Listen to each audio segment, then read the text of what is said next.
Around the Department of Defense this week. This is your DoD Weekly News Recap.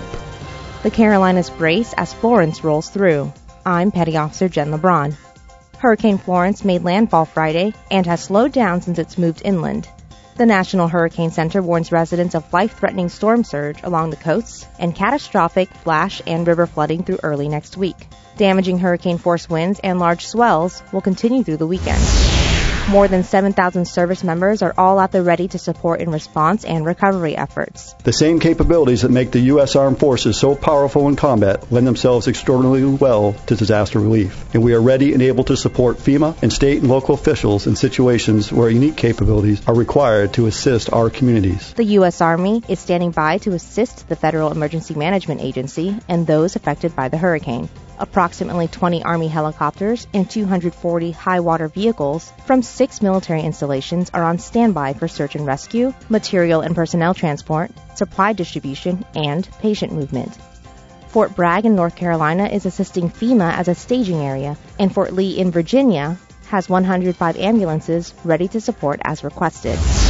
U.S. Northern Command has activated elements of the Army and Air National Guard, sent personnel from the Army Corps of Engineers, and is using defense logistics at military bases throughout the disaster area to stage fuel, generators, food, and water for hurricane victims. We have bases and installation in the storm's path, and our soldiers, sailors, airmen, Marines, Coast Guardsmen, and their families are part of these local communities, and therefore, and as such, we are part of the response. This is a no-fail mission for us. It's very personal for us, and we're capable, we're ready, and we're postured for success.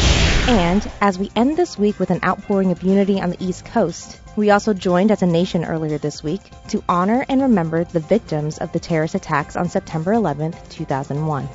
Under the shadow of the rebuilt section of the Pentagon, Defense Secretary Jim Mattis honored those lost during the attacks. Together with the families of the fallen, we remember all that is good, all that is true, and all that is beautiful about those we have lost.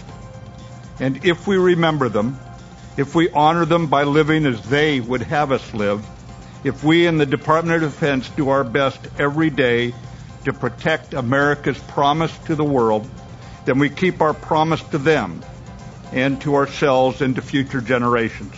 He also took time to salute the bravery and sacrifice of service members. We salute the soldiers, sailors, airmen, Coast Guardsmen, and Marines who nailed our colors to the mast, giving their last full measure of devotion, declaring proudly that Americans do not scare. That's your DoD News Weekly Recap. I'm Petty Officer Jen LeBron. For more information about your military, go to defense.gov.